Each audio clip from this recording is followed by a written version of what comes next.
নমস্কার, কেমন আছেন সবাই? একটা নতুন সুন্দর ব্লগে আপনাদের সকলকে স্বাগত। বন্ধুরা, আজকের এই ব্লগটা শুরু করলাম। কতগুলো বিস্কুট এনেছিল, সেই বিস্কুটগুলো ঢাললাম। এবং আজকের আকাশটা প্রথমেই দেখতে পেলেন ভিডিওতে, যে আমাদের সামনেই তো একটা পুকুর রয়েছে, সেই পুকুরটাতে পুরো একদম কচুরে পানায় ভর্তি হয়ে গেছে এবং কালো কালো আকাশ, দেখতে কিন্তু প্রকৃতির অপূর্ব সৌন্দর্য ফুটে উঠেছে।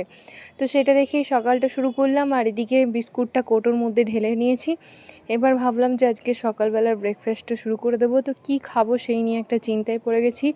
তো ঘরের মধ্যে দুটো কলা ছিল আর দুটো লাড্ডু এনেছিল, তো সেটা দিয়ে ভাবছি আজকে ব্রেকফাস্টটা করে নেবো। তো কলাগুলো এরকম ডিজাইন করে কেটে নিলাম।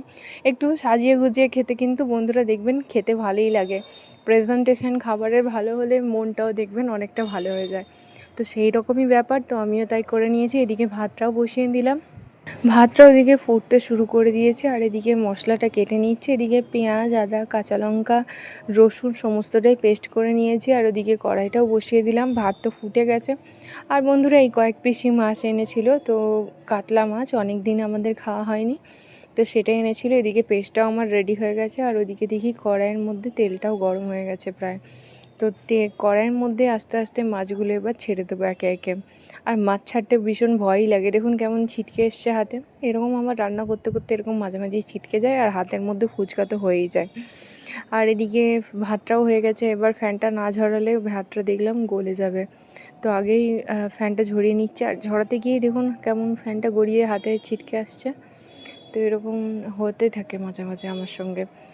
আর এদিকে দেখুন মাছটা আমার ভাজা হয়ে গেছে লাল লাল করে। আর পেটি ভাজতে একটু ঝামেলাই হয়, কেননা এক পিঠটা সোজা আর আরেক পিঠটা একটু কার্ভ টাইপের থাকে, তো সেই জন্য ঠিকঠাক ভাজা হয় না। তাই তেলটা একটু ওপর থেকে ছড়িয়ে দিচ্ছি যাতে একটু ভালো করে ভাজাটা হয়। আর মাছ ভাজা একটু গরম গরম মুচমুচি করে যদি না করা হয় দেখবেন খেতেটা অতটা টেস্ট লাগে না। তাই মাছটাকে একটু মুচমুচে টাইপের একটু ভেজে নিলাম। আর এদিকে পেটিটাও ভাজা হয়ে গেছে। আর তেলের আঁচটা অনেকটাই এখন কমে গেছে, কারণ গ্যাসটা একটু কমিয়ে দিয়েছি ফ্লেমটা, কারণ বেশি ফ্লেম দিলে মাছগুলো দেখছিলাম একটু পুড়ে পুড়ে যাচ্ছে। আর এদিকে ভাতের মধ্যেই আলু দিয়ে দিয়েছিলাম, মাছের ঝোল করব, তো আলু আর এক্সট্রা করে আবার ভাজবো। তাই ভাবলাম যে ভাজার থেকে একই সিদ্ধ হয়ে যাবে, সেটাকে একটু ভেজে নেব, টেস্ট এতেও খারাপ হয় না। তো শুধু একটা জিনিসই নোটিস রাখতে হবে, যে যাতে একটু ঘেঁটে না যায় আলুগুলো। দেখবেন এরকম করে রান্না করতে তাড়াতাড়ি গ্যাসটাও পুড়বে না, অথচ রান্নাটাও কিন্তু দেখবেন ঠিকঠাক হয়ে যাবে। তো আমি সেটাই করেছি। ভাতের মধ্যে দুটো আলু দিয়েছিলাম, দুভাগ করে। আর এরকম করে সময়গুলো দেখবেন সাশ্রয় হয়ে যায় অনেকটাই। আর আমি অনেকটাই শর্টে রান্না করার চেষ্টা করি, যে যতটা তাড়াতাড়ি রান্নাটা কমপ্লিট হয়ে যায় ততই মঙ্গল। তো সেই জন্যেই এরকম বুদ্ধিগুলো অ্যাপ্লাই করি মাঝে মাঝে। তো আলু ভাতের সিদ্ধ আলু দিয়ে দিয়েছি।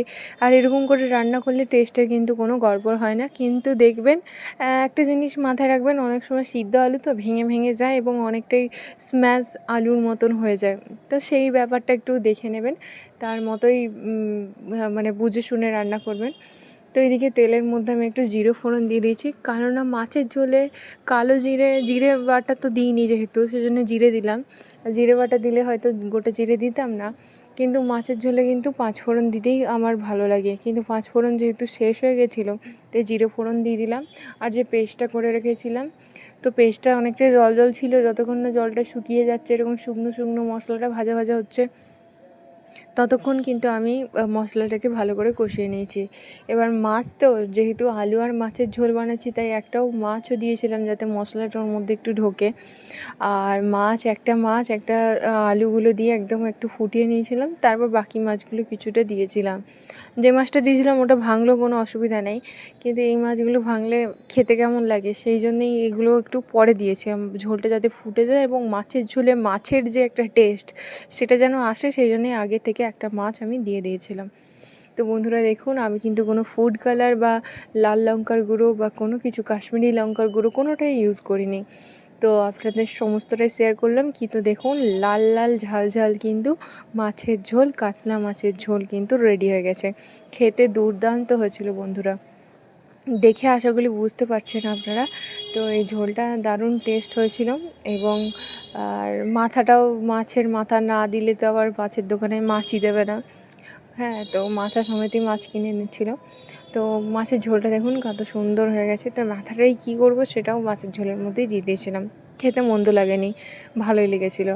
তো মাছের ঝোলের কালারটা দেখুন একদমবার দারুণ লাগছে। এই কালারটা একদমই চেঞ্জ হয়ে গেল। এদিকে অনেক বাসনও জমে গেছিলো, বাসনপত্রগুলো এবার মেজে নিচ্ছি একে একে।